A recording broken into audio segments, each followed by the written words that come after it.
episode 51 of All the Books. The official podcast of the David A. Howe Public Library. You know what? I did the first 50. Yeah. You take over the You want me to do this? Yeah, go ahead. I mean, you already did it. Well, you can do it. There's no point. I bet people thought 50, we peaked and we were just going to stop, but no way. Yeah. We're back, just like the last couple seasons of your favorite TV show. Because they don't always go as well. Okay, sure. They don't always go as well. Yeah. No. This is going to be even better, I think. Yeah. And we're the past 50? Yeah. Do you know next week we will have been doing this for a year? I know, that's exciting. We just celebrated 50. Now we have to celebrate a year. Yeah, a year. So another live, or not live, but another video episode. Yeah. That was great. So thanks again to Pete Mangels for recording that and editing it all together. I thought it turned out really well. Friend of the library, friend of the podcast. World. Yeah. World, yeah. Yeah, radio's Pete Mangels helping us out. And, I mean, we already are off to a good start because you guys know that beautiful music that starts this show. And that, they heard it as it started. Yeah. Not a minute ago. Well, we have the maestro himself, Mr. Ben Layman. Take it away! Say hello. Hey, everybody. Yeah, there he is. I was kind of hoping he was going to sing his intro. No. Like, hello, everybody! That would be out of character, though. For Ben? Yeah. Sure. He's not. He's not going to put himself out there that way. Anyway, we're happy to have Ben. This is his first official appearance. Yeah. I mean, he's with us. Technically, he's the third member of this he's podcast. with us musically. He's the George R.R. Martin We hear of his our Beatles. sweet tones whenever he sings the Lonely Hearts Book Club intro, but now we got him live in person. So you have to acknowledge what I said about George R.R. Martin, or people are going to think that I think the writer of Game of Thrones is the Beatles producer. Oh, that's different. No, it's a different guy. Okay, different guy. Different guy. So anyway, boy, what are we going to do now? I'll tell you what we're going to do. I'm Eric Mickles. And I'm Nick Gunning. And then also... Ben Layman. There you go. Yeah. Three of us together again. Yeah. We're going to talk Neil Gaiman, folks. So fans, not right now. Not yet. I'm just telling you, coming down the road. You got to listen to the rest. Slog through the rest. And don't tell them to skip ahead. Well, they can. No, they can't. What if they were listening? It's rude. It's and then rude. Their iPod crashed. Okay. Well, in that case, you don't have to re-listen to this opening. Yeah. So, although I did hear from somebody who was listening to our 50s episode, and their internet kept buffering, so they heard us talk about the price of mayonnaise 4 or 5 times over and over and over again. Yeah. So now it's locked in their minds. Yeah, the price of mayonnaise. The price of mayonnaise. I can't even remember what it was. I know Wasn't it like $2? No, like 62 cents or something $2 like that. I don't know. That. We'll have to ask them because they're the ones who I bet they thought they were done hearing about the price of mayonnaise. No, it's back. It's back. So, mayonnaise 62. Mayonnaise 62. Mayonnaise 62.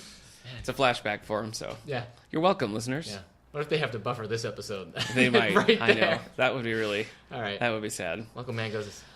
So I'm going to be keeping track of this of the time we do with this podcast with my brand new birthday watch. Ah, that's right. Given to my co-host, Nick Gunning. Yeah. Well, I'm glad you enjoy it, Thanks, and man. I'm glad that you were able to squeeze in your birthday so early in this episode. That's impressive. It is about o'clock. Wow. So wow. Set your alarm for that. Yeah. All right. So Eric is 30, everyone, and so far. He's on an upswing, so everything's fine.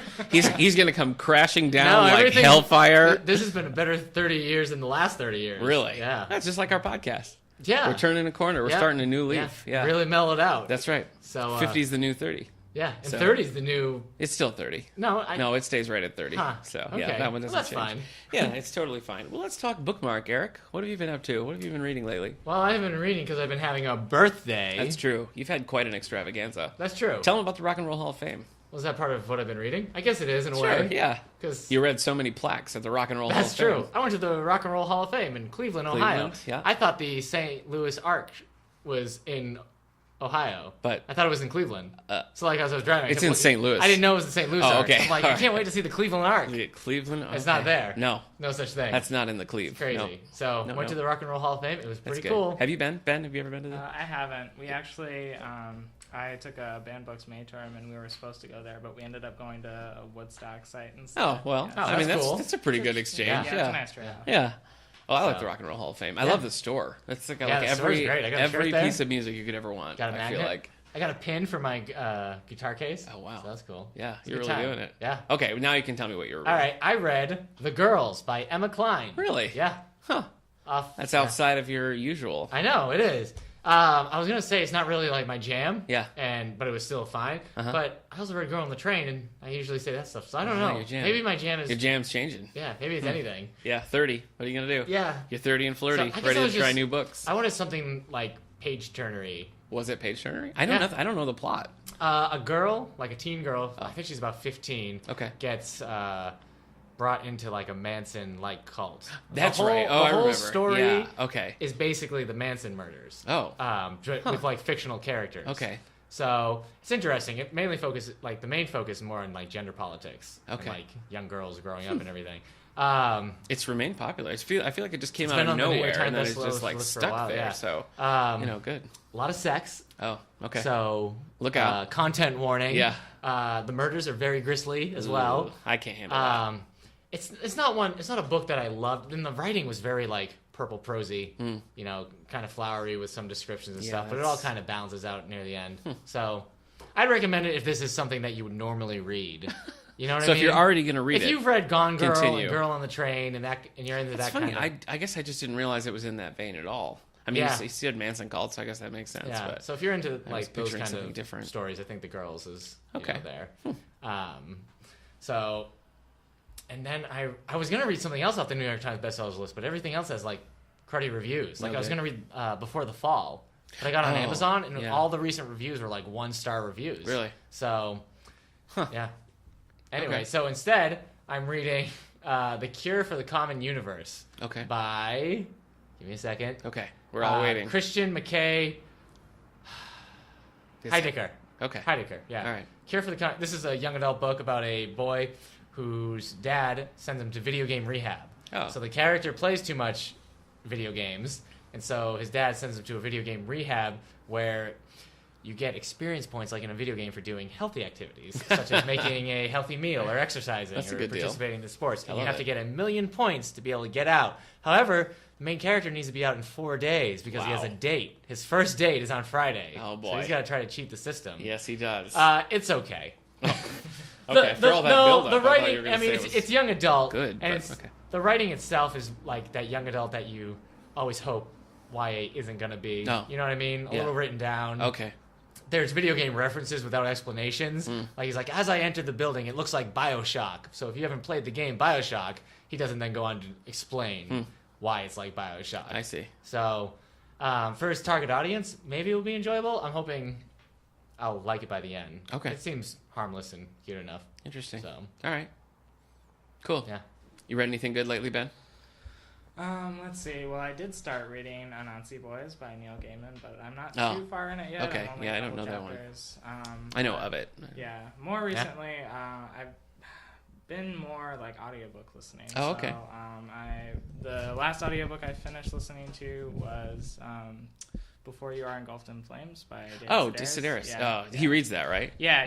That's He's always such a the great best reader. one. And it's like interspliced with like live audience readings, which is always the best. 'Cause Yeah. you get to hear the reaction Yeah. in the room. So Yeah, I and find that- he changes just. I love David Sedaris. I feel like my favorite is probably Just Your Family in Corduroy and Denim. If you read Okay. that one, No, I not like yet. Let Me Talk Pretty One Day is sort of the classic, but yeah, I love all his stuff. What did you just read Holidays on Ice, Eric? Holidays on Ice. Oh, That's okay. the only one I read. All right, but you could have just said yes rather Yes. than okay. All right. Well, I was reading the Swarm War, that Star Wars book, the third in that trilogy, and then I put it aside because I got caught up in the hype of the Harry Potter Apocrypha, and I read Harry Potter and the Cursed Child by Jack Yeah, you Thorne. did. So Is this the first official review? my of any- first No, of official- anybody. Yeah, nobody else has talked No about one else it has at covered all. this No, book. that's not true. You've heard it here first. I gotta say though, I really liked it. Wow. I don't know what I was expecting. Ben, have you read all the Harry Potters? I have. Yeah. You have. Are you a fan? Oh yeah, Do absolutely. you plan to read The Cursed Child? I don't really know. Okay. mean, it wasn't something I was that interested in. Well, honestly. me neither. And then I just sort of like, I don't know, everybody was talking about it, and I think one of the reasons why I liked it so much is because I'm in the habit of reading scripts, so I feel like you'd feel the same way. You know, Yeah. you just adapt really quickly to like, this is a script, and there's not a lot of like, it's really, I mean, it's just dialogue. There's not a lot of stage direction or anything, so it goes quickly. But I like this story. I thought it felt like it was Magical? real, like a real Harry real, Potter story. You know, so I can't imagine how they'd stage it. It's so elaborate. It must just be yeah. a crazy spectacle. That's what I keep So- hearing. I'll definitely check it out, but Yeah. there was just a point where I felt like I had gotten everything I wanted to out of the Harry Yeah. Potter universe. Well, I wasn't like hungry for more, and I did not really feel. I know some people are like, it's the next book, and I don't really feel like it's that. I just feel like it's interesting. It's interesting for what it is. And if you can go in knowing you're reading a Harry Potter script written by someone else, and you can just sort of process that, I think that you'd enjoy it if you're a fan. Eric, I don't think Did you you'd say enjoy it. written by somebody else? Didn't she write it? No, it says based on a story by J.K. Rowling and two other people, and written by, what is it? James Patterson? Jack Thorne.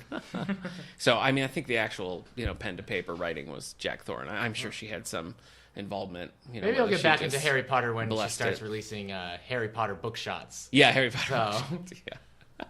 Man, you know what? Boy. I just made J.K. Rowling millions of dollars Yeah, with you that did. one Yeah, sentence. yeah, She's it's a like, great "Ooh, idea. What a I great also idea. read another Dear Abby collection. I don't know why. What is going on? I don't know. Are you looking for answers No, yourself? here? I've been reading the column, and then we had a couple in the system, so I picked them up and read through them quickly. This one was from 1958, so it was sort of fun to see what's the same and what's different. But I enjoyed that. Anyway, If you need some chicken soup for the soul, man, we can just talk it you're out. here. Okay, you're here So for me. we're here. Speaking of book shots, Did I you read one? I picked up a James Patterson book shot. Is this the first one you've read?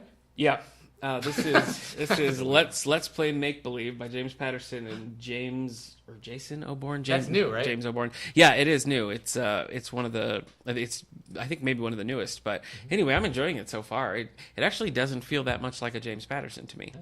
A lot of the other ones like NYPD Red or Private or whatever, whether or not you like them, I feel like they still have that James Patterson vibe. This feels very different. And I don't recognize this co-author, so I feel like it's somebody that I don't know. Maybe he's using the book shots to sort of try out new people. So Sure. I'm enjoying it. It's good. I mean, right. it's for what it is. Just a quick, fast-paced book shot. But I'll let you know when I finish Yeah. it. I had Barnes and Noble was having a special where like Wait, you buy haven't one. finished a book shot? No, I just You're started. defeating the purpose, man. I know. You're supposed to read it like in one commute, but they had like a buy one get one thing, so I got yeah. one, and they sent me another one. So I might Okay. read a few. I don't know. I probably won't stick with it long term, but Sure. it was a fun little thing. So I'm doing that, and I'm gonna get back to the Swarm War, so I can finish that. It's Star Wars trilogy by Troy Denning, Darkness trilogy. Okay. So that's me. That's what I'm up to. All right. Should we talk about upcoming books? Yeah. Book news. We're moving to our book news Did segment. you look at Ben to see if that was okay? No, I was just waiting for him to play the book news theme. Oh, I, yeah, go I ahead. assume he came with new. Book news, Yeah. book news, Yeah. do-do-do-do-do. Perfect. All Nice. right, lock that in. Yeah. All right, so I didn't appreciate there was no part in that for me. you could have jumped in, man. It was I- freestyle. I didn't feel It was freestyle. I was welcome. Okay, well, I'm not going to ask you if you want to go first because you always want me to go first. And So I'm to start, I'll read. No. All so I'm going to start with large print. All right, Sure. so buckle up, Eric. right. Oh, hey, well, this is sort of transitions well because Sure it's, is. the Does. The One Man by Andrew Gross. So Andrew Gross started, I think he got his big break as working along with James Patterson. He wrote a lot of co-authored. Oh, it's a good segue from something you were Yeah, a talking lot about of to another thing you're co-authored talking about. James Patterson stuff, and now he's pretty legit on his own. Yeah. We always get his books; they're always popular. So he's got one called The New They're Man. grossly popular. Yeah, I'm sorry. The New Man, coming out in large print August 23rd. In 1944, physics professor Alfred Mendel is separated from his family and sent to the men's camp where all his belongings are tossed on a roaring fire. His books, his papers, his life's work, the Nazis have no idea what they've just destroyed. And without that physical record, Alfred is one of only two people in the world with his particular knowledge. Knowledge that could start a war or end it. Do you think it ends World War II? You know, I think it might have been more compelling if they said knowledge that could end a war or start a new one. There you go. You know? Yeah. I don't know. I don't write these, so who's to say? Yeah. So that's new from Andrew Gross coming out. We're going to get that in large print for sure. Sure. Another large print. Oh, we got a Western. Save Yay. it for our Western episode sequel. I think that was our fewest listens was the Western Yeah. episode. Nobody So, likes westerns. no. Nobody wants to read, I watch, think or people listen to who a like Western. Westerns don't like podcasts. There's very There you few. go, yeah. There's very They're few not crossover. out on the range listening to a podcast. Max Brand, of course, a huge name in the Western genre. A huge brand. Yeah, I like it. No problem. On a cold. Oh, sorry. This is But this is where you could laugh. Torture's. Feel free. Yeah. Torturous Trek by Max Brand. On a cold, gusty night in Circle City, Alaska, Sammy Day walks into Nagel's bar. He is only 22, but he has been on his own for 10 years. He has worked cattle from Montana to Chihuahua, but a little accident at a poker table in Montana sent him on a forced march to Alaska to avoid a posse. He is down to his last $50. Okay. Max Brand. Yeah. Keep an eye out. Yeah. Standard print, we have Kay Hooper returning to form with her Bishop/Special Crimes Unit series. That's the daughter of Mr. Hooper? No, Oh. and you're also thinking of Mr. Cooper. Who's Hooper? I don't know. Somebody's a Mr. Hooper. I don't think so. Ben. I do know. No, He doesn't. Mr. He doesn't know. I do know now. Wait. I heard it, but I was going to leave it alone because he's our guest. He's our guest, yeah. Wait for Dark, Book 17 in Kay Hooper's popular series. An SCU team investigates a string of accidents only to uncover a deadly and deliberate monster in the latest novel from New York Times best-selling author Kay Hooper. So that's coming out quite a ways down the road here, so keep an eye out for that, Kay Hooper fans. Ellen Hildebrand I just want to say, Trisha's transition from you talking about monsters. Mr. Hooper was one of the first 4 human characters on Sesame Street. Ah, okay. So that must be what you were thinking. Yep. He died in 1983. Yeah. So you guys have no overlap. Winter Storms, Ellen Hildebrand. Now, she just came off the bestseller list. She's had a new one. Hildebrand? Yeah, Ellen She might still Hildebrand. be there. You think? We won't know until we check. I guess we'll find out. This is the 3rd in her winter trilogy. Oh, actually, I've read the first in this trilogy. You're gonna have to keep going. Yeah, I know some of the Follow story. these characters through their lives. This is like a Christmas series. Gather under the mistletoe for one last round of caroling with the Quinn family in this heartwarming conclusion to Ellen Hildebrand's best-selling Winter Street trilogy. I liked the first one okay. It wasn't great. I mean, it was fine for a Christmas read. I don't know if I would. I mean, I'll probably read all 3 because it's slim pickings with good Christmas books. Plenty of bad Christmas books, more than you'd ever want. Yeah. Charlene Harris, All the Little Liars. This is book 9 in her Aurora Tea Garden series. I don't think She wrote this to you as a personal letter, right? Yeah, she did. I don't think this is connected at all with the Suki Stackhouse books. Okay. Number 1 New York Times bestseller, Charlene Harris returns to her Aurora Tea Garden mystery series with a fabulous new book featuring a small-town Southern librarian. Vampire? Oh, us! Oh, my gosh. You and me are going to be in this new book. We're neither small-town nor Southern, but sure. I guess we're small-town. We could be Kind of a Southern if we small-town. want. Yeah. Y'all come Okay. here to check out a book. Yeah. You got it. Y'all. You That's got all it I down got. pat. Finally, coming out, and this is a YA. So I'm sorry to step on your toes, but I got to do you it. are. Gwenda Bond has her next Lois Lane book. It was just announced. So far there's been Lois Lane Fallout, Lois Lane Double Down. These follow a teenage Lois Lane. So far, I've really enjoyed the series. I loved the first one. The second one was a bit of a letdown, but I'm hoping to was get it a back. Double letdown. Yeah, it was a double letdown. Double The down. third one coming out May 1st, 2017, so quite a ways. Lois Lane Triple Threat. So if you're a fan of that. So are they doing like the Janet Ivanovich I don't thing, know. where they're I gonna wondered name that each- too. Yeah, so like Yeah. quadruple trouble or something? Yeah, Quadruple Trouble. It rolls off the tongue. That's great. What's 3? Triple what? Triple Threat. Triple threat. Oh, so I Yeah. guess it has to be quadruple quest. Yeah. Oh, I like it. Yeah. That's perfect. All right, well, that's what I got. So those All right. are, you can look for those in the next couple of months. Gwenda Bond's Lois Lane. It's not coming out until May, so that's quite a while. Eric, Okay. what do we got this week? All right, it's slim pickings this week. I mean, we're in August. When do books really start coming out for adults? Because for like young adults, as soon as September hits, like all the big guns come out for teen books. Yeah, I think this is sort of a slow time. I think it's bigger for like, I think you get a lot of paperback output at this point. That makes sense. I think they sort of slow down with the big hardcovers. At this point, they probably push it a little closer to like the Christmas. Right. You know, September we'll and get October we'll get a big burst. is when all like the big YA sequels come Okay, out, like yeah. part of the big. Yeah, that series. makes sense. So Yeah. you're in school then. All Anyway, right, so we got that was off Slim topic. Pickens. You Yeah, say. the book that matters most. It's a novel by Anne Hood. Is she somebody I should know? I don't know her. Okay, neither do I. It's an enthralling novel about love, loss, secrets, friendship, and a healing power about literature by the best-selling author of The Knitting Circle. I love all those things. Knitting Circle, best-selling author. Knitting Circle. Okay, Are we just saying stuff? I was just Okay. it's somebody. Another Brooklyn by Jacqueline Woodson. Set in 1970s Brooklyn, the acclaimed best-selling National Book Award-winning author of Brown Girl Dreaming delivers a searing tale of friendship, hopes, and the realities of an adulthood coming too soon, not an adult coming too soon. Okay. So that's all. Okay. That's not all the books I have. I'm sorry. All right. Family Tree by Susan Wiggs. It's sometimes the Oh, greatest... she's popular. Susan Wiggs. Yeah. Yeah, our sometimes the people like greatest her. dream starts with the smallest element, like fire. Did you say the smallest elephant? Yes, the smallest elephant. That like the would one be- John Hammond. that had would be the cloned in greatest the dream. Beginning of Jurassic Yeah. Park. Yeah. The book. Why didn't they put that in the movie? Him Tiny walking little around with mouse-sized tiny elephant. little I don't elephants. know. Yeah. The one that he was always scared that was getting Yeah. a cold. Yeah. Don't know. Weird. Maybe just Well. yeah. A single cell joining with another and then dividing, and just like that, the world changes. Oh, she's talking about reproduction. Okay. Family Tree is the story of one woman's triumphs over betrayal and how she eventually comes to terms with her past. It is the story of joys unrealized and opportunities regained. Complex, clear-eyed, and big-hearted, funny, sad, and wise. It is a novel to cherish and to remember. Well, let's do it. Let's All cherish right. it and remember it. Okay. Playing Dead, A Journey Through the World of Death Fraud by Ooh, Elizabeth boy. Greenwood. Wow. This is a darkly comic inquiry It would have to be. how to fake your own death, the disappearance industry, and the lengths to which people will go to be reborn. Is that a big people doing that a lot? I don't know. I thought that was just sound like Melrose Place, but is that? She says I gotta update my references. She sets off into the world of death fraud, where for $30,000 a consultant can make you disappear, but your suspicious insurance company might hire a private detective to dig up your coffin, only to find it filled with rocks. Playing Dead is utterly fascinating and charmingly bizarre investigation into our all-too-human desire to escape from the lives we lead, and the men and women desperate enough to lose their identities and their families to begin again. That sounds kind of interesting. Yeah. Would you fake your own death? Would I fake my own death? No, probably not. Okay. No. What were you going to ask me? Oh, I'm sorry, listeners. Yeah. All these books come out August 9th, Okay. 2016. All right. That is about 2 days after my birthday. Yeah. 2 days. 2 days into year 30. Yeah. So, pretty rough. You had a question? Pretty rough about for that you. book? No. Oh. No. You heard him, right? He was about to ask a question. Yes, if you would.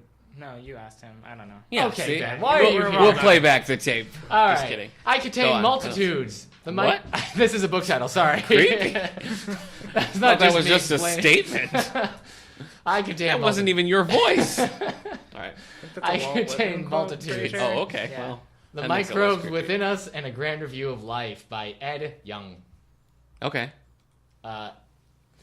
Adnan's Story: The Search for Truth and Justice After Serial. Oh, Serial yeah. being a podcast. I guess you could say Serial is part of like our. They're colleagues of us Yeah. Yeah. because they do podcasts. Yep. We do podcasts. My wife loves that podcast. Yeah. So they're they're our contemporaries. So anyway, so this is a Serial told only one part of the story. Yeah. Do you know who does the Serial podcast? What her name is? No. Okay, is it Rabia Chandri? I, Nope. I Just a still. family You can friend. ask me a question, but I still won't know the answer. Maybe it is. There are a lot of. I've never listened to Serial. Okay. You? No. Let's keep talking about Ben? it since neither of us know anything. Well, all right. about Well, there's a book coming out of a Serial. If you listen to Serial, check out this book, Okay. Adnan's Story by All right. Rabina Chandri. it. All right. Three Sisters, Three Queens by Philippa Gregory. I'm not into those books. They're historical fiction. Correct? Yeah, they are. Yeah. There's a lot too, and they're all like interweaving. Like there's you can read like the Sisters series or like, and they all overlap.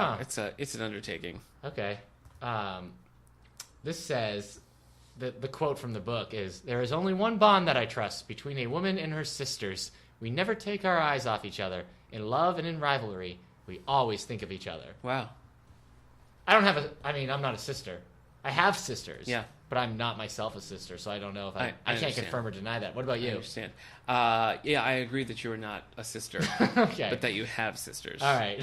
So. Last book I got, Insidious. It's an FBI thriller by Catherine Coulter.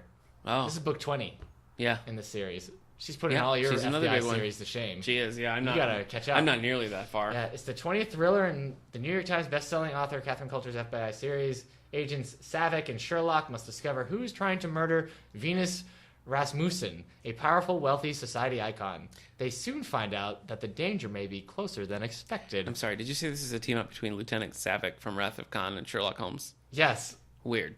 Okay. Lieutenant weird- Savick is Kirstie Alley? Kirstie Alley. Yeah. Okay. Yeah. And who's playing Sherlock Holmes in this situation? I guess Benedict Cumberbatch. I was going to suggest Just leave maybe Robert Downey Data. Jr.? Data and all Oh of that yeah. Okay. to Yeah. Make it all work. That checks out. Sure. Let's keep it Star Trek. Yeah. Although Benedict Cumberbatch sort of played Khan, so Oh yeah, I would say it's a Star big Trek. connection, Sure, yeah. right there. Is that a spoiler? No, it's not. Are you sure? I'm positive. Go on. All right. Now we're at the New York Times bestsellers list for Okay, hardcover let's fiction. do it. I'm excited. I'm ready to hear it. All right, I got to start at 10. Yeah. It's weird though. Number 11 is The Games by James Patterson. I thought that would have been higher with the Olympics starting. With the games, yeah. Maybe like in a week it will be back up People there. tend to like right away grab those, you Yeah. know, like, and they come out so quickly. It's like if you're 2 weeks late on a James Patterson, just wait 4 more days and get the new one. That's true. Oh, hey, Before the Fall's down at 12. Looks Uh-oh. like I made the right call. I guess so. All right, number 10. 8 weeks on the list. End of Watch by Stephen King. Okay. Now this Hang is in Nick's there. brother. I'm glad it's doing what. No, it's not. It's not your No, brother? he's a famed Your brother's not isn't horror named novelist Steve. from Maine. His name's Steve, but he hasn't written books. My brother hasn't written books. Maybe he does. Maybe he hasn't told He you. might. Maybe he has a secret journal. Okay. I don't know. I'd read it if I found it. You're glad this book is doing well. I'm glad it's doing well because I like Stephen King, but I did not like that book. Yeah. I just want to put the Hodges trilogy behind all of us Okay. and just move forward with something that does not have anything to do with. What if he comes out with the 4th book? No, I don't want to read You that. thought it was the end of a I trilogy. don't want that, and I don't want the what is that? This Dark Tower. Ugh. No Dark Tower. No Hodges trilogy. Okay. No sequels. Let's just Yeah. We already talked about Just that go an forward. episode ago, the I rabbit know. hole episode. Yeah. Magic at number 9 by Danielle Steele. She's at it again. Yeah. Number 8. Ooh, this is new. Heroes of the Frontier by Dave Eggers. Josie, a former dentist, is on the run from a bad relationship and on the lam in the Alaskan wilderness with her children. He's got a lot going on right now because the Hologram for the King just was adapted into a movie with Tom Hanks. Yeah, bombed. Did it? Yeah. The Circle was being adapted into a That's movie with true. Tom Hanks. Yeah. So I guess they're just adapting Dave Eggers' books starring Tom Hanks. So maybe this one, call your agent, Tom Hanks. Yeah. He probably doesn't have to call his agent. They probably call him, Yeah. I would think. Ben, thoughts on Dave Eggers or Tom Hanks? I did read a little bit of his memoir, Heartbreaking Work of Staggering Eggers? Genius. Yeah. Huh. Wow. Yeah, and it was pretty good. It was a little bit overwritten, but it was really heartfelt. I It's didn't about, get like, into his the mother's Circle. sickness. I didn't get into the Circle. About his what? Mother's sickness. Oh, okay. All right. I'll probably see the Circle. And I kind of right. want to see Hologram for the King, too. Oh, there you go. Sounds good. Tom All Hanks right. is also in Inferno. The new Ron Howard, Dan Brown. And he's going to be in Langdon Toy book. Story 4. Are they really doing that? They're making a Toy Story 4. When are they bringing back Bosom Buddies? I don't know. Someone called I don't Peter, think that's Pixar. Someone called Peter Scolari. Okay. Well, I mean, I'm sure he's, guy accepting can all dream. phone calls. is there a sequel to Splash yet? Let's make that No, happen. they just announced doing a remake, Oh, a gender yes. swapped one with. They did. Channing what's his Tatum. face? Yeah. Yes, Channing Tatum will be the mermaid now. Oh, Merman? So, merman, sorry. Yeah, that's all right. Okay. I mean, I'm sure in the movie people are like, oh, it's a mermaid. And you'd be like, I'm a merman. Probably. That's my Channing Tatum impression, I Yeah. guess. Yeah. So, I've never seen the gross. original Splash. Oh, it's fun. I haven't Yeah. seen it in a long time. I mean, it's an 80s Would comedy. you say so, Splash is a splash? It makes a splash. Certainly. Okay. Yeah. Is that what people say if something's fun? It makes that a was a splash. splash. Yeah. No, No, nobody nobody says says that. that. Not even in like the 70s. Not even then. Okay. All right. What's next on our list? Number 7, All the Light We Cannot See by Anthony Dewar. So Anthony can do or no wrong with this book. One of these days they're going to put out a paperback and I won't have to hear about it anymore. That's true. We haven't seen Girl on a Train in No, I know. It's gone. 2 weeks. It's on a... No. Number 6, Paperback Express. The Nightingale by Kristen Henna. Speak of the devil. Who, Nightingale? Yeah. Or It's Kristen just, Henna? it's just another one that I'm sick of. Yeah. Nightingale. I mean, I'm good You have for no them. patience with this Again, New York good for Times them, bestsellers but list. please.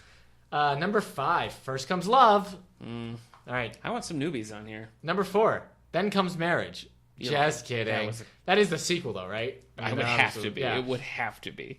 Number 4, 2 weeks on the list, The Woman in Cabin 10 by Ruth Ware. Oh, yeah. This is the travel writer on a cruise when she's certain she hears a body thrown overboard, but no one believes her. Again, that'd be hard. I guess Yeah. maybe she's hearing like screaming and splashing rather Yeah. than just like a splash. I mean, just as a body thrown overboard, imagine if it was a sound, you'd hear somebody. Right. Yeah. Yeah. Weird. Yeah. I don't know. The All human right, what else body we got? makes a very certain sound when hitting the water. Number 3, 7 weeks on the list, The Girls by Emma Klein. Oh yeah. So this, You're so relevant. You I read that. am. I'm reading a top 3 best-selling Yeah. book. I don't think I'm going to read the rest. Okay. So, Well. it takes place in the summer of 1969. Okay. And she lives in California. Summer of '69. Yeah. Is that a Maybe song? Bruce Springsteen. Was that Bruce No. Springsteen who does that? No, Who is the that? one- I don't know. I always think that's Bruce Springsteen. Is it And Rod it's- Stewart? I don't know. No, it's not Ron Stewart. It's Sorry. a guy who's like 15 when he sings the song, so there's no way he could have been around in the summer of Oh, okay. 69. All right. Anyway, number 2, Black Widow by Daniel Silva. Oh, Bryan Adams. Duh. Stupid. Yeah, All right. It's not Bruce Springsteen. It's Bryan Adams. Well, I knew it wasn't With Springsteen. apologies to the boss. sure. And maybe Bryan Adams. Yeah, a little bit. Okay. The Black Widow by you're gonna Daniel. Daniel Silva. Is this number 1? It's number 2. 2. Okay. Ooh, a new number 1. I'm excited. Yeah. Number 1, Truly Madly Guilty by Leanne Moriarty. Tense turning points for 3 couples at a backyard barbecue gone wrong. I'm not excited about this. What? No. Tense turning points. I mean, good for her. Good for her. 3 Again, couples at a backyard. I don't want to. It goes wrong. No. I don't think I like it. Okay. Seems All like the New York Times bestsellers list is just thrillers. Do you ever notice that for fiction? Well, I think those tend to be the ones that people buy, you know, that they go and like, oh, I want to own this. Like, I got to read it Thrillers right just now. starting to depress me, man. Yeah, you're weird about stuff. You're weird. We all know that. Ben? Yeah, I don't really like him that much. Thank you, Ben. Okay. Kind of with you. Fine. Ben writes wonderful music. That's true. So, Yeah, you're right. You're right. Are we done with this New York Times bestseller list? yeah, we are. Okay. You're done with it. Well, Eric, I have some news for you. I'm using my authority to demote you from co-host of this podcast. What? And I'm promoting Ben to the new co-host. So Ben, here's your What? Here's your sheet. I think we switched seats now. Yeah, That's what happened. it's okay. You can stay in your seat. We'll allow you to stay in your seat What's for your happening? comfort. Anyway, so ladies and gentlemen, welcome to episode 51 of the official podcast of the David A. Howe Public Library. What's going I'm on? Nick Gunning. And I'm Ben Layman. No! Joining us today in the studio, we have a special guest, former co-host of All the Books, catching up with Eric Mickles. Eric, welcome to the show. I need to talk to my agent. Say hello. Say I'm in my Hi, car. everybody. Thanks for joining us. This isn't staying this way. Anyway, Eric's going to stay with us. We're doing a special Take 5 birthday edition with Eric as our guest. So Eric, the Take 5 segment, if you'll recall, is from your days on the show when you were hosting, Sure. if you'll recall. This is where we ask you 5 quick questions, and we get your answers. And then the guest traditionally leaves. So we'll see. We'll see what happens. So take 5. Question number 1. Eric, in your opinion, who is the strongest Animorph protagonist and why? Well, I mean, that's subjective because you're I talking know. about as That's people? why I said in your opinion. Are you talking- Who carries the story? Who's the most compelling? Well, I mean, Jake is the, he doesn't Okay, want to Jake. be the leader, but he is the leader. He and is. his battle morph is a tiger. Okay. So, but Rachel's like, she's the real warrior of the group. Yeah. So, Okay. with the grizzly bear morph. So you're going to go for K.A. Applegate's Animorph series. Well, I mean, it's going to be Jake because he's the leader. Your top choice is going to be Jake. Yeah. All right, you're a he Jake starts man. the series. He's book 1. Okay, thank you. I think I have my answer. All right, number 2 in your top 5. What is going on? You have a storied dramatic career, Eric. So, Yeah. what was the best line you've ever spoken in a play? The best line I've ever spoken in a play? Favorite line from a play. Oh my gosh. It's probably from you know what? It's going to be my first play. It's going to be, House on the Cliff, where I Okay. say the most modern, Most ultra-modern most ultra-modern, updated motel court. motel court in all the state. Yes. So, Eric in the 'cause it role was of... such a silly line It to was. say as my At the really dramatic point of the play, because too. it was me revealing my scheme. I Yeah. was just trying to kill somebody and get their insurance money so that I could open a motel. Yeah, you go in the motel business. That was Eric as the nefarious Corey Phillips Yeah. from George Batson's House on the Cliff. Yeah. All right, Eric, your third Take 5 question. Shouldn't I also be asking something as the host? As the guest? I don't The guest think you have typically the doesn't ask authority. questions. It doesn't really make sense. Yeah. Ben and I will take a vote. Should he be able to? No. Okay, that's 2. All right, question 3. Eric, where do you feel the Red Hot Chili Peppers really solidified as a band?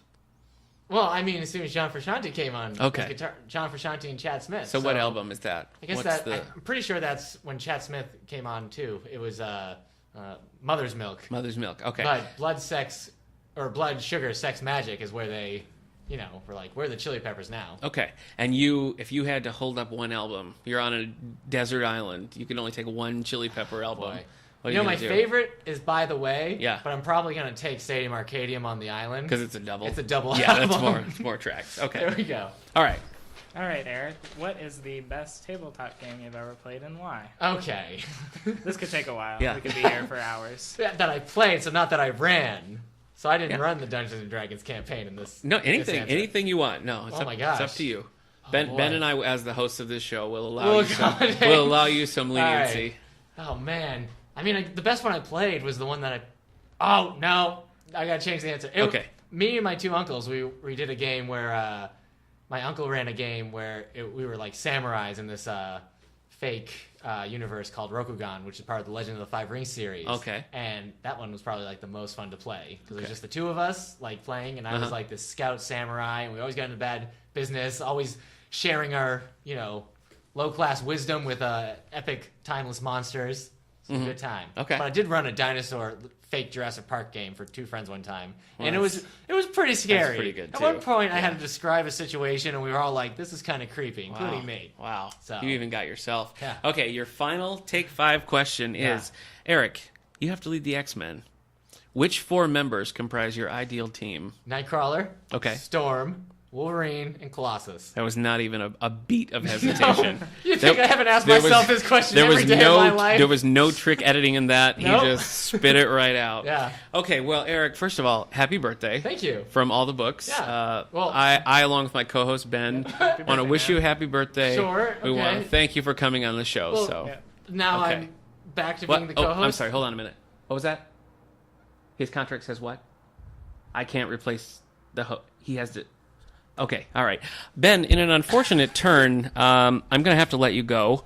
Eric, if you'll come back, I would be happy to have you back. Do you accept? Yeah, I mean, we're back on equal footing, though, right? Like co-host to co-host. Well, sure. It's your birthday, so yes, we'll Okay, say great. yes. Yeah. All right. So, Eric, as your first day back, I know you're going to be a little bit rusty. Yeah. Why don't you... Welcome to the 27th episode. No. We're on 51. Sorry. All right, 51. Welcome to 51 episodes of all the books. And joining us today, we have a special guest star to talk about Neil Gaiman. Did you say guest star? Yeah. So in 2 episodes, he's gone from co-host to guest star. He's a special Rising guest profile. star. Yeah, I wasn't a guest star. He in is. the It's all right. It's all right. Anyway, we have a special guest star, former saying that. former co-host of all the books, Mr. Ben Layman. Ben, Hi, everyone. hey, it's great to have you back. Yeah, it's it's good really to be great. here. I know to have you guys together like this. You know, me as the primary host with both of my former co-hosts. I hope there's no friction between you I know, guys. it's a little awkward. I think thought it together, would I be. think we can come together to talk about Neil Gaiman today. So, Eric, Yeah, man. when did you first discover Neil Gaiman? Okay. What would Sorry. be the, all right? What would be the first thing? It's been a topsy-turvy. I know, yeah. roller You've coaster been through the career ringer for me right now. Sure, I'm sure. Coming back from the bottom. Yeah. So It's a rags to riches story. it really is. I mean, So- I started Rich. Yeah. Because I had the position, Yeah, and then I lost They it. lost it. I- And then yeah. You got it back. It's weird because you are my agent. Yeah, I So know. I don't know. Well, I drive a hard I bargain. gotta talk yeah. to my agent next Yeah, time. I know. So I think I first heard of Neil Gaiman. There was this. I think it was like in 2003 Okay. or 2002. BBC or some like show was doing like a history of comics, and it was a really good one for me because I was like getting into comics, and I had only really read X-Men and like Satellite Marvel stories, and maybe like a few Batman graphic novels or something like that. But they went through like the 60s through 80s, and they really covered the 80s a lot. And in there, after they talked about Dark Knight Returns by Frank Miller, and I said Frank Miller, but I meant Frank Miller. I understand. And Alan Moore's The Watchmen. Okay. They started talking about Sandman by Neil Gaiman. Oh, sure. And they just started like talking. They had a big discussion about it and how I believe it won a Hugo. I'm gonna have to double check that one. Okay. But it won a Hugo, and they had to change the award guidelines for that so that graphic Really? novels couldn't win it anymore. Interesting. But that was the first time I heard of it. Okay. And then my library had all of them, and so I How started long reading is that Sandman. series? Sandman was 10 volumes plus some satellite stuff. And then we just And the newest one, which I guess you Sandman- can count as volume 11. Sandman Overture. It's like a prequel. Okay. And there's also Endless Nights and everything. So I'm sorry. So then Sandman was the first thing that you read by him? Yeah. Okay. Yeah. All right. What about you, Ben? I think my first experience with Neil Gaiman was probably watching Stardust. Me too. Yeah, I was gonna say the same kinda thing, Knew yeah. that, and I watched Coraline around the same time. Okay. So I kind of entered my consciousness, but I didn't read anything by him Okay. until probably a couple years later. Yeah, I Stardust for me too was the first thing that I really like sat down and watched or read any of Neil Gaiman's work, and I knew the name before then, but I really liked Stardust. I haven't seen it in a long time, but I loved it, and I also saw Coraline, which freaked me out. It's That's- a freaky movie. It's a it's kid's an movie, upsetting but I was thinking about it. movie. Days Have you seen afterward. Coraline? Really got under my I skin. haven't seen Coraline. My sister has. Okay, I know we have the graphic that it's based on here in the YA graphic section. I haven't. Have you read it? Yes. I Oh, have. really? Yeah, Is it yeah. good? It's fairly similar, but yeah, Okay. it's still pretty creepy. It's It's spooky, a like- short read. I read it in an afternoon. Like the whole doll world with the button Yeah, eyes. yeah, it's and, too much. Oh, it freaks me Yeah, out. I mean, they added a decent amount for the movie. Did they? But, Okay, well that's pretty standard. All right. All right. I need to make a correction. It was Sandman number 19, which is A Midsummer's Night Dream, won World Fantasy Award in Oh, 1991 for okay. Best Short Fiction. So, All right. So now, I mean, would you consider yourself a Neil Gaiman fan? yeah. Okay. I keep I don't read, like, Fragile Things. That's a collection of short stories. I Yeah. tend not to read anybody's, like, short story collections and Yeah, something. I'm not Though a big short story fan. I do keep meaning to read Fragile Things and the other one. What was it called? Trigger Warnings? That is one. Yeah. So I did mean to read those, but I've read a few of his books. For a long time, it was me trying to find a book of his that I like. Okay. That wasn't Sandman. So, Okay. but yeah, I feel like if you keep an eye out for the author, then you're a fan. Okay. Yeah, yeah. So Ben, did you watched Stardust? What was the first thing that you read? I think I think it was Neverwhere. Neverwhere was the Oh, first okay. thing that I read. Yeah, All right. I actually I We read. have that on our shelf at home, but I haven't read it. Yeah, I read Neverwhere for a class actually. Oh, really? And I Okay. I didn't think I was gonna finish it at first. Like it like felt like it was gonna be really long, but I got so into it, I blazed through it in like a day. I must have had a different experience with Neverwhere because I found it during one summer, and this was like before I was giving like fantasy a fair share of attention when I was reading books because I just didn't think I could get into it. And I read that the same summer I read The Name of the Wind, and they both like together made me think, oh, maybe I also like modern fantasy novels. And I loved Neverwhere. Like I couldn't put it down. I loved the story. I wanted more. It felt like the good parts of Sandman, but maybe without all the creepy sex. Okay. So, yeah, no, I love it. You can actually listen to a radio teleplay that has James McAvoy in the lead role. Oh, yeah, I remember that. And Benedict Cumberbatch as the angel that's in the character, and a few other people. So, okay. check that out. Did you? We had a comment here from one of our user comments. Hillary on Facebook says, "Ocean at the End of the Lane wins by far as a favorite, I assume. Neverwhere was okay, but seemed to fall into fantasy stereotypes more than I expected from Gaiman. Maybe he was doing a thing. Do you think he was trying to like? I've heard people like critique Neverwhere as being like dull or uninteresting or having that stuff. But I think the point that she's making is that he was sort of trying to like do like genre. I don't know. Sort of a play on. It's urban.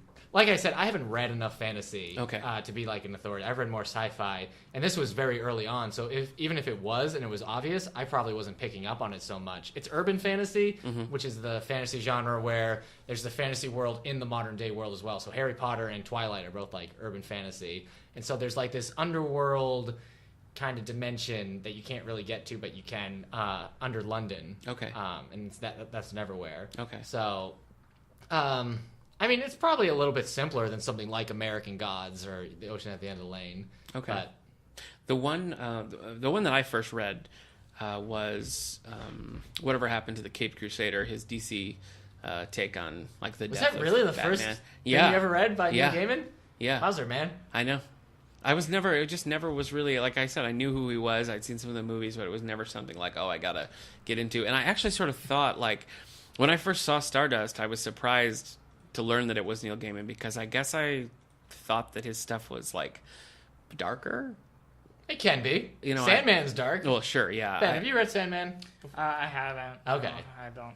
Well, So yeah, we got- Sandman is dark. American Gods is dark. Okay. We got another comment we hear. Jeff on Facebook says the movie Stardust was a cute story, interesting characters, lots of funny parts. I loved the band of Dead Brothers. So I think the Stardust is movie, great. it did pretty well. Yeah, it did. As I recall. I think Stardust is like inherited the Princess Bride mantle a little bit. Like okay. I'm not saying it replaced Princess Bride, but it's like if you had to think of like a spiritual sequel to Princess Bride. You know, Interesting. If you like Princess Bride, you probably like Stardust. They have that same kind of like irreverent tone to fantasy tropes and everything. But I really like Stardust. Stardust was a lot of fun. Okay. And I don't really know anybody who hated Stardust. Yeah. You know, maybe they didn't love it, but I don't know anyone who's like, oh, So Stardust. have you read the book? I haven't read Stardust. Okay, I know no. we have it. One of our comments, Laura on Facebook, said Stardust, 3 exclamation points, the novel. Yeah. So there's a vote for the book. So. Okay. That's one I've been thought about picking up before Stardust just because I starred liked it. Charlie Cox, who Yeah, plays Daredevil on Marvel's modern day Daredevil. Yeah, modern day Daredevil. So, All right. Have you read? I mean, I've read a couple of his. I've read a couple of his DC Comics stuff. I read Whatever Happened to the Caped Crusader, which we talked about in our Batman episode. Did we? I think it was so. one of your favorites. Yeah. Was it Now, in my top 5? I think maybe so. it was. That was somebody's like least favorite Batman story. Okay, it But was up there. That's a great one. Another one that I read was Green Lantern, Superman, Legend of the Green Flame. And that has some kind of a neat backstory. Neil Gaiman wrote this at a time right around when they were getting ready to like change everything. So they decided no one knows Superman's identity, and so they got rid of the script and they never published it. And then like 10 years later, somebody who'd been involved in that sort of rose up in the ranks and thought, oh, well, it'd be great to do that Neil Gaiman story. And they couldn't find it. Like nobody had a copy. Gaiman didn't have a copy. And he had showed it to a friend. And so he contacts his friend. The friend still has a copy. They bring it back. They publish it like 10 years later. That's hilarious. So it was so crazy. But it was a cool one. Oh. Yeah. Yeah. Sirens in the background. It was so neither of you have read this. No. Green Flame, Legend of the Green Flame. Okay, it was really cool. I mean, it was just you don't see those characters, Superman and Green Lantern, just like hanging out together much. Right. It was kind of it had definite like fantasy elements, you know. So I think like Neil Gaiman fans would probably enjoy it. Okay. But I really liked that, and then I also read Black Orchid, which Right. was Black Orchid was one of his earliest. I think it predates Sandman, It doesn't does. it? It predates Sandman. I think it sort of led to it. Yeah, it's they read Black Orchid and then offered him the job to rewrite the Sandman, because the Sandman used to be a different kind of like superhero. Yeah. Who like poured sand on people to Right. make them fall Yeah. asleep. Well. Yeah. And he yeah. changed them completely. But Right. did you like Black Orchid? I didn't. Orchid? I didn't love it. My wife read that as well, and I think she appreciated it more than I did. I kept meaning to read it, and then things just kept getting in the way. She but I got didn't. She didn't feel like, oh, what an enjoyable story, but like she liked the arc of it. She liked the style and the intelligence of it. I didn't click for me. Black Orchid is another classic like Silver Age character. Right. They didn't get a lot of play and was all but forgotten, and then he sort of brings her back and gives her this new. Adapts her background, changes Right. it. It's weird. I mean, it hardly feels like a DC book, except you do have a couple of DC characters, Swamp Thing, Batman, Lex Luthor, a few others, show up and sort of remind you you're planted in there. For me, it didn't work. I thought it was kind of, I don't know. I thought it was kind of an ugly, murky thing, and Yeah. I didn't. You wouldn't like Sandman. I'm just going to tell you No, that I don't right think now. I don't think that I would like Sandman. So Black Orchid didn't really work for me. If you ever read it, I would be interested to hear what you think, because I know. Okay. I mean, you're a fan of Sandman. You're a fan Yeah. of Swamp Thing. I think you'd appreciate it more than I'm I a fan did. of Swamp so Thing. I would like to hear what you think sometime. So in January 1989, he started writing The Sandman, which is like his big early claim to fame. It's kind of what, I mean, he did some earlier stuff, but it's the big one. It ran from 96, so it's 75 issues of those 10 volumes. The big thing, I mean, for a while it was selling more than Batman and Superman for DC. But the big It thing was big business, I remember. was that Paul Levitz, he's a DC Comics writer and executive. He says it was the first success of a series of graphic novel collections that was able to reach out and convert new readers, particularly young women. In fact, Sandman had, people used to say it was one of the very first sexually transmitted comic books, because boyfriends would give their girlfriends the Sandman, and they would just get into it, because a lot of times Sandman acts as like the character Morpheus. Sandman acts as kind of like a Deus Ex Machina in it. Like, he comes in to other people's stories a lot of times, and so usually those stories are about like these stronger female characters. So I mean, in the early 90s, you would, if you were a guy reading comic books and you're reading Sandman and your girlfriend asked you, what was a good comic to read, you'd give them Sandman. Really? Yeah. I wouldn't have guessed that. And I mean, it was part of the Vertigo line, and now Vertigo's kind of like a staple of the DC Comics line. Yeah, it's true. So, and it introduced the character, the DC's characterization of Lucifer, who now has a Fox TV show. Oh. So that's based off of that character. Oh, okay. I didn't realize. Quits hell and just lives a life. Just chilling out. Yep. Okay. So, have you read any of the graphic novels, Ben? Any of Gaiman's? Sandman? Yeah, well, just any of Neil Gaiman's. I don't think so. Okay. I'm not All super right. aware of I know they've adapted like Graveyard Book but that's in two segments. I they've feel adapted like a lot. it would be quicker just he to wrote, read the book. He has two big ones that he wrote for Marvel. The Eternals. And the Eternals were like a older concept, a Jack Kirby concept. From Marvel had about these like characters that just couldn't die, and how and he just kind of brought them back. Okay. I think Marvel wanted to do a little bit more with them than they did later on because of the story. But it's a pretty good story. It doesn't. I didn't realize that was him. I haven't read it, but it's been on my radar. It's one that I've been wanting to read, but I didn't realize it was Neil Gaiman. John Romita Jr. does the art, and it's really good. Okay. There's some neat concepts in there. It does a lot with the Celestials. I think it brought them back into the forefront. And Marvel's done some stuff with them, but it's weird. If you don't know a lot about Marvel, maybe you would get into it, because it doesn't really tackle, like, Spider-Man's not in it, the X-Men aren't in it. It's just these characters that like I had never heard of until I read it. Okay. So, and he wrote Marvel's 1602.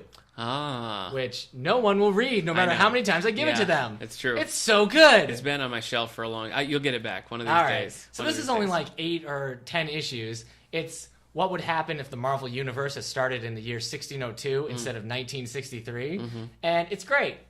It's a cool concept. It's there, and the thing is, it's not just like what if. Mm-hmm. There's a reason why the Marvel universe starts there. Like it's kind of a mystery.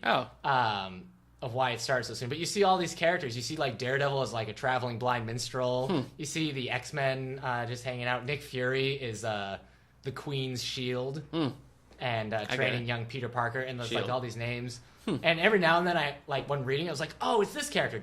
This 1602 is like a great Doctor Strange series. Really? It's a great Doctor Strange story. I could see that fitting. So the Fantastic Four get in there, and Doctor Doom is a big player. Not like he's really good with the ladies, but he's a main player in the story. Yeah. So I keep handing this to people. I'm like, if you like Neil Gaiman or you just want to read like a good comic, you should read this. I gave it to Ben. Ben, did you read it? I did not read it. This was a revelation. There's a reason for it. I mean, it was more personal pride than anything else, just because I had it sitting on my desk for probably about a month. And then there was a fire in my dorm room, and I got soot on the top of the cover, and I was just too embarrassed to actually read it. So I was like, gave it back to me. I said, I don't deserve this. I wiped off the cover and gave it back. It was so scary, too, because when you told me, it's like, oh, my dorm caught on fire. I'm like, I lent him a comic book! 1602! It's touching. Your concern is touching. I think. I read that, and like, I got that Christmas Eve and just read it like that night. It was so good. Wow. And it's just sitting at your house. Yeah. Being held hostage. Yeah. It's in many pieces. I'll have to find. Like, you're not going to give it back to me until I rewatch like all Columbo with you. Is that right? Yeah, we have to at least finish Smallville. Man. Then you can have it back. Okay. You better give it back. You better read it before your house catches on fire. Oh, wow. Yeah, maybe that it's comes like a bad omen. Yeah. Wow. Okay. So, well, even my wife won't read it, and she says she loves Neil Gaiman. Yeah. I'm going to get somebody else to read this, and we're going to talk about how great it is someday. Yeah. I think that you should. Well, hey, I have a copy I can lend you, Ben. Yeah. Okay. So before we move off Sandman, I just want to mention that he did write the Sandman, the main character Morpheus. He's the Endless of Dreams, and his sister is Death, and she was kind of like a breakout character, and you see a lot of people cosplay of her. Maybe not so much anymore, but used to. And she had her own couple of spin-offs as well. You got the Death, High Cost of Living, and Death, The Time of Your Life. Okay. And both are actually really good. So I can't remember which one I liked more. Apparently, I gave them both 3 stars. I really need Ben in here to to show me which stars. To be your buffer. And you're right. Well, he beat you up in our YA graphic novel episode. It was hard. Hey, are you enjoying Scott Pilgrim? Being off topic for a minute. I still am. Yeah. I'm on book 3 now. Okay. So all right. Yeah, I still really like it. Yeah, I love that series. That's great. One more Neil Gaiman graphic novel of DC. Okay. It's almost kind of like a spiritual successor of Sandman in a way, but not really. It's called The Books of Magic. Oh, we have that. We do have it in our collection. It's about the character Timothy Hunter. And I don't know if you've read anything with DC where they mention him. I don't think so. I had never heard of him until this, but he's like this character kind of like Harry Potter. And this came out in 93, so it's a little strange. He's that like nerdy glasses kind of kid. It turns out he's going to be like one of the greatest magic characters in the DC universe. And so all the magic characters in the DC, like Constantine, Swamp Thing, Dr. Fate, the Spectre, they all get together to like find this kid and bring him in and train him and everything. And it's whether or not he's gonna be good or kill everybody in the future. And it's pretty quick. It's just a nice like tour through DC's magic universe. Well, that sounds fun. So I think you might like it. It's not I will. It's not gross or weird. It's pretty good. Forget in it. I like Zatanna. Yeah. Yeah, she's fun. We have a comment here. We've been talking about some of these things. Facebook user Kendra says, there's a lot of oats. Love Neil Gaiman. How many oats was that? 1, 2, 3, 4, 5, 6. Wow. The Ocean at the End of the Lane is probably my favorite. We've had a few of those now that mentioned that one. Though Neverwhere was also great. All that being said, I really did not like Sandman. A lot of people do, but it's too dark for me. So we have a vote against Sandman. Yeah. The first one is very dark. It starts with what's his name? Dr. Destiny. He's a DC supervillain who like goes into people's dreams like a 4-color Freddy Krueger, except it's pretty twisted in this one. So yeah. It's rough. It starts off with one of the rougher stories. And then, if you can get through that. But then I didn't read the first volume first. No. So I skipped it. I read the one where he visits hell first. Okay. So a nice whimsical one. Okay. Yeah, well, here's another. Have either of you read Ocean at the End of the Lane? Yes. Oh, you have? Ben? Okay. I know nothing All about right, it. 'cause that seemed like it was really, we got a lot of comments on it, so I think I listened to Ocean at the End of the Lane. Oh. Here's a fun thing. You were in surgery. Oh. Or you weren't in surgery, That but... is fun. It was fun. You were recovering, and I was traveling around because you were better, and it was okay for me to travel. Anyways. You could be happy again. So it was during that time. That would be 2013. Yeah. That I listened to it off of Audible. Okay. And Neil Gaiman, he reads his stuff. Oh, okay. Himself. So he read that one. And it was really good. It kind of lost me in the middle a little bit, but it does really pick up. It's just about like this young boy who realizes there's a witch or some kind of like, evil magic woman who is moved in nearby. Or, no, she's their caretaker. It's been a while since I read it. But it's just him and his, there's a neighbor girl who's also probably magic. And it's just about like a very young kid dealing with adults and trying to like solve this problem that involves adults and like how he can't because he's younger. So interesting. Well, we got another comment here on Ocean at the End of the Lane. So Facebook user Sarah, the ocean at the end of the lane is great. The supernatural elements are woven so seamlessly into this story that you almost don't realize that they're there at first. Mm-hmm. Fortunately, the milk is a lot of fun and a good taste of Gaiman's whimsical side. I don't know what that is. I don't know what the milk is either. I thought that was maybe her describing the ocean at the end of the lane with like a colloquialism I don't understand. Like, you'll love the ocean at the end of the lane's milk. Like, sure. You know what the ocean is good about the ocean at the end of the lane? I don't. It has like a timeless feel to it. Never where you feel like it's modern day London. American Gods feels like it's modern day, but Ocean at the End of the Lane feels like it could be any time. It feels kind of like it's off, like by this lake or it's the ocean. So I don't know why I say lake, but it's it's over by there. It's on the shore. It feels like far away from like the modern world. So it feels like it could be set at any time. Mm-hmm. It feels like it could have been written like years or decades ago or today. So I think even one of the descriptions on the book says Neil Gaiman has the ability to write something that feels like it's already been told like hundreds of years ago. And make it new. So it's really good. It's also pretty short, so it's a good book to give somebody if they haven't read Neil Gaiman. Okay. So yeah, it is short. I remember seeing that. Now I've read a lot of his kids' books.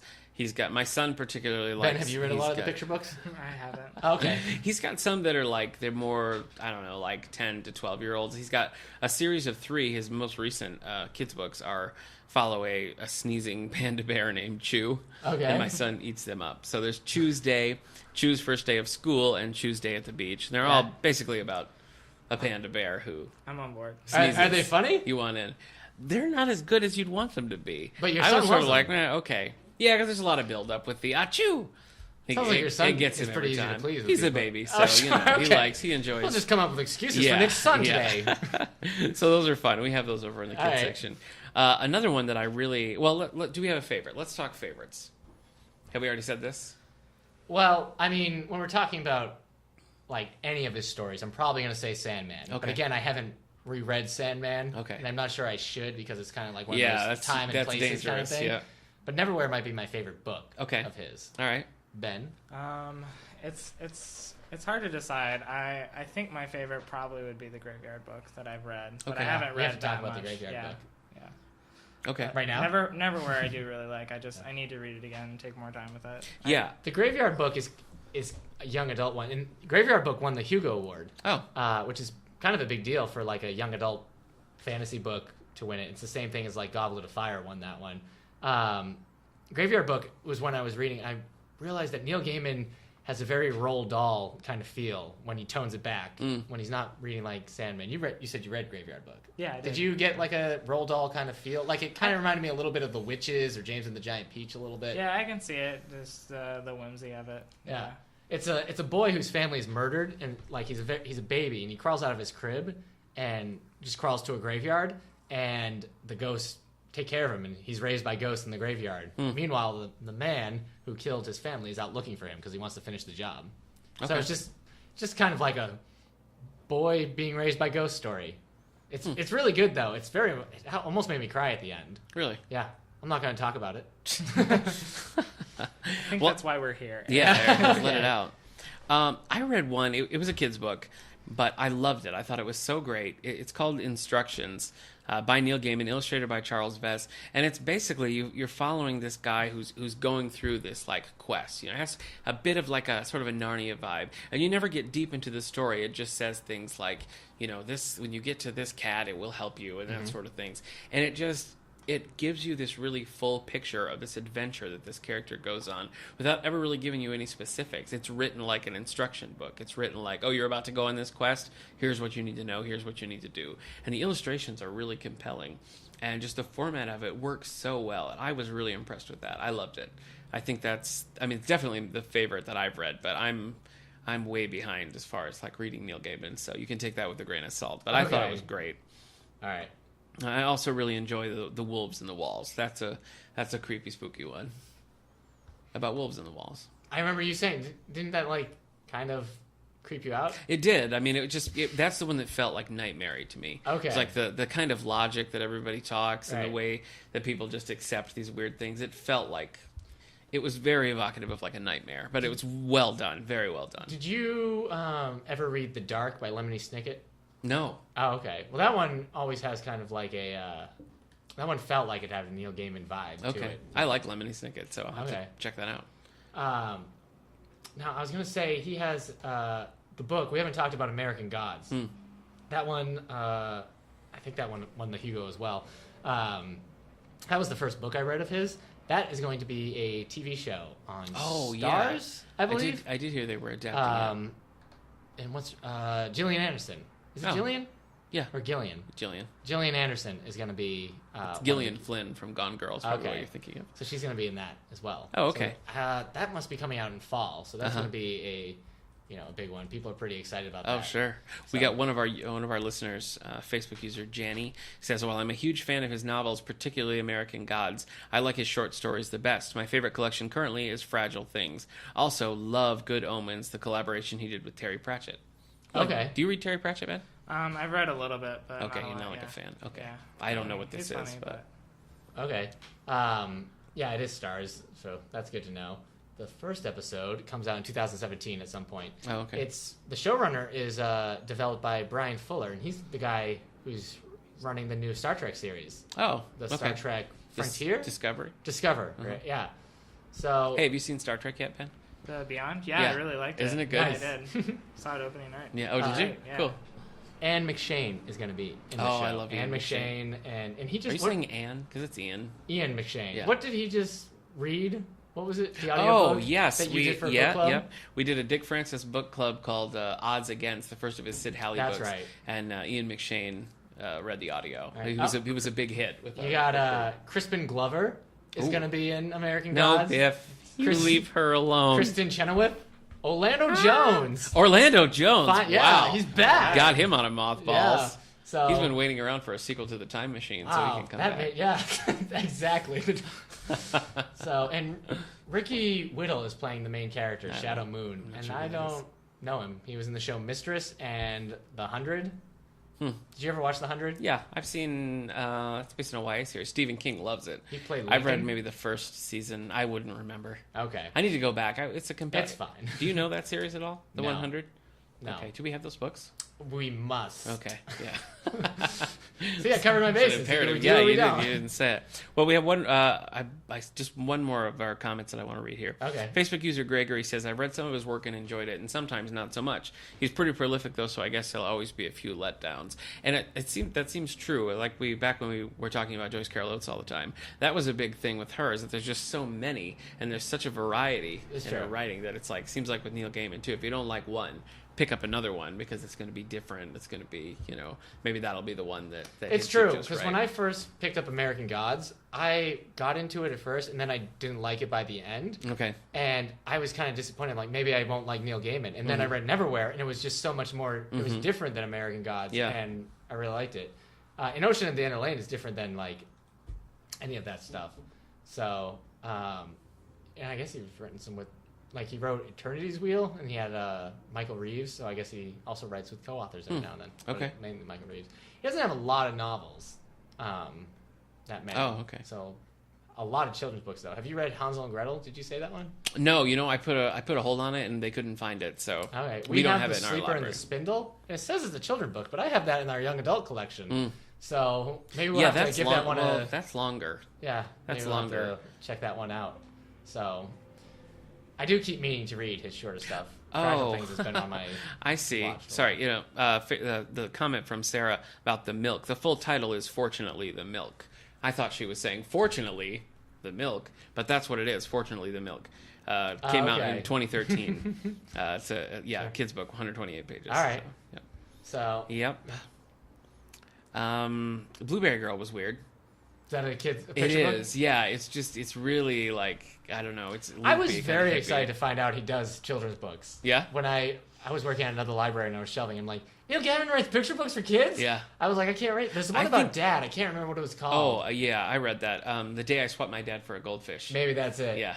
For 2 goldfish. That's one? a fun one. Yeah, I mean, he trades his dad for goldfish, and then his mom gets mad, so he has to go back. But each person has already swapped, and so he's got to go through several steps to get his dad. Like bigger and better. Yeah, exactly.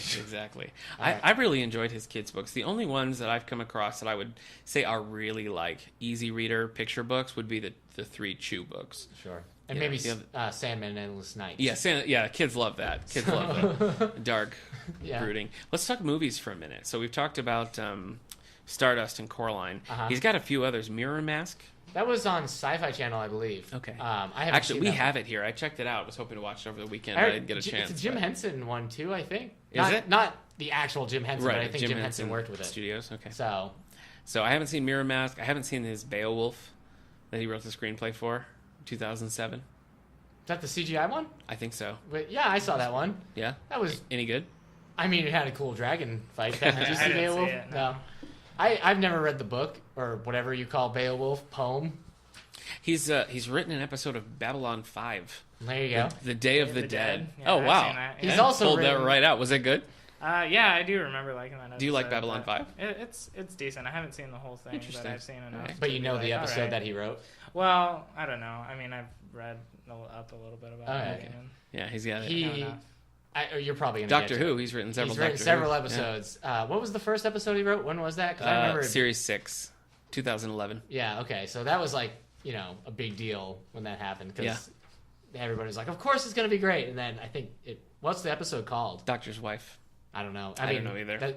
We're not the ones to ask about this. Yeah, we'll have to get some Doctor Who experts on here. Yeah. To know if it's a good episode. If only we knew some. I'd never find any. Yeah.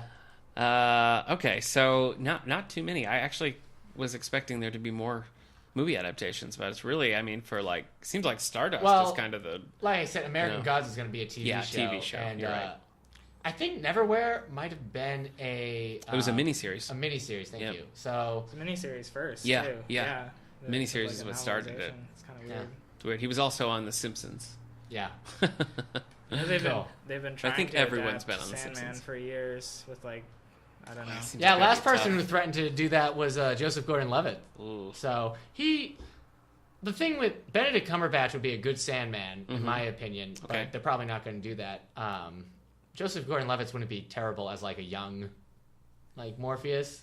I just think that Cumberbatch, but I've never seen Cumberbatch's name set with it. It would be impossible to turn into a movie. It's just so big in scope. I mean, every issue is sometimes alluding to different issues that's never super chronological. Okay. So, apparently he helped do the English dub for Princess Mononoke. Oh, yeah. My absolute favorite. Yeah, I heard that too. Miyazaki films of Studio Ghibli. So, that's great. That's all. All right. Yeah. Cool. So just to wrap it up, do you have a final? What would you guys say if you were gonna? I'm not gonna be helpful on this, but if you had this is the Neil Gaiman to read. What would you? Let's say a teen for you. If a teen comes in interested in Neil Gaiman, where do you think you'd start? Yeah, a teen. Well, I guess there's the Graveyard Book. We have a lot of the graphic novel adaptations. We have Coraline in the Graveyard Book and another one. I think Coraline was a graphic novel first. Okay. It's tricky because I always thought Neverwhere was the one to hand to people. But every time I suggest it, people just can't really finish it. Okay. So, I don't know, man. I would want to say Neverwhere. Okay. But, I guess if it was a teen, it'd be The Graveyard Book or Neverwhere. Okay. All right. So, it looks like, he's got things all across the board. He's got novels, he's got kids' books, he's got short story collections, graphic novels. Neverwhere was actually comics, recently all sorts of stuff. Contested. In high school. Okay. I think it was even during the book banned book week that was happening at a high school, or maybe it was the week before. So it was just this year or last year. Okay, cool. Well, Ben, so if you're... Ben didn't answer that question. I'm sorry, Ben. What would you recommend? Well, I mean, I'm not really familiar with the graphic novel stuff. Okay, that's all right. But I would probably say Graveyard Book. It's just the easiest. It's got the big Newbery Medal award thing on the front. That's right. Although we've learned it doesn't really help sales, but it's good to know. Yeah. Okay, so we have tons. We have the kids' books, we have YA, we have everything. So you can stop in here and check them out, or go to your local library and request them if you don't live nearby. Sure. Speaking of local libraries, Eric, this place is hopping. We just finished our summer reading program. Yeah, Ben, you missed it. Yeah, sorry. Bud. You didn't get in. You didn't get in. You would have just we wrapped all that up. Yeah, We're wrapping up the book sale right now. You got a few more days to catch the bag sale, $3 for all you can carry, really. If you want to bring a wheelbarrow and fill it up, we won't stop you. You just have to give us $3. Yeah. So our book clubs right now, we're reading for adults. We're reading Light and Ruins by Chris Bahalian, and let me look at the cover. Bye, Nick. Oh, he's back. Face of the Stranger by Ann Perry is what Page Turners is reading. So those are our currents. You can pick one of those up and join us anytime. Some of your book clubs, but they never come. No, you signed up for all late ones. You're doing October. We read them in September, talk about them in October. Yeah, you're doing Love May Fail, Matthew Quick's coming up. You're doing Dean Koontz Frankenstein, and Girl on the Train. Also October. Oh, wow. So you're coming up. You're gonna have luckily, I already read Girl on the Train, but still. We got a few movies showing in the auditorium. Do we? Yeah, we sure do. Up next, we have our Wednesday morning matinees for kids. Those are going to continue through the month. Up next, Wednesday morning, 10:30, is Ice Princess. That's the 10th. Yeah. Starring Michelle Trachtenberg. Michelle Trachtenberg, that's Buffy right. fame or Pete and Pete fame? I would say Harriet the Spy. Okay. But, that's going way back. All right. So that's pretty much it for me. Music on the Lawn's got one more this coming Thursday night. We have The Fools. Make sure you check that out. And what about teens, Eric? You got anything? We're showing Batman v Superman this Wednesday, so that's sorry, August. Our apologies to those who are going to watch Batman v Superman. That's August 10th at 5:30. And then it's just Teen Anime Club at 5:30 every Wednesday night until September, when we're going to start some stuff. We're going to start doing an official card game after school program. So, Yu-Gi-Oh, Magic, Pokemon. So I didn't realize Pokemon cards were still as popular as they are. Really? But they are, yeah. Okay. So Naruto, he's also a card game. Okay. Some of the kids play. So that's going to be a new regular program. You're going to start. Yeah, we're gonna try launching that and see how it goes. Okay. So we already have some kids just hanging around the library playing it. So we'll see if they'll keep going. And then we just gotta. Now it's just kind of waiting until school starts in September for teen programs, and then we're back in the game. Okay. So remember, folks. And any programs on your end? Yeah. Anything coming up? I've got a blank slate. Taking a break. Any new music for us? Theme song. Yeah, we need some new. We got a few more. My guitar all right, with me, we'll send you the themes that we need, and you can get back to us. Get back we really dropped the ball not having him bring his guitar. I know. He could have played this theme live. A mistake. It would have been great. That was a mistake. All right. Well, remember you can always find us at Twitter at All the Book Show, Facebook David A. Howe Public Library. You can email us at wellsville@stls.org. We'd love to hear thoughts on new. Ben suggested a segment. He wants us to talk about audiobooks. Sure. Audiobooks, readers, all the different things there. So that's one suggestion. So we'd love to hear any author spotlights you want us to do, any topics you want us to cover, any general comments, send them our way. And remember to rate us on iTunes. You can find us at SoundCloud, SoundCloud.com, iTunes, YouTube. You can check out. Remember, episode 50 is full video. Yeah, so you can see what we look like. Yeah, see how great. Yeah, one of us our looks. Profiles. So. Yep. All right, well, thanks for joining us, Ben, for episode 51. I will try to keep Eric from bashing your Goodreads reviews. I want to give you a special thank you and tribute for your time as the co-host of this show. Your run was excellent. It burned bright. It was flawless. Yeah, like a star you just. I would like to think. Too high. Eric, it's always great to have you back too. So I missed you. I missed you while you were gone. It's good to have you back in the chair. Thanks, man. Thanks so much. So, and also, happy 30th birthday. Thanks, man. Oh, wait. Hold on.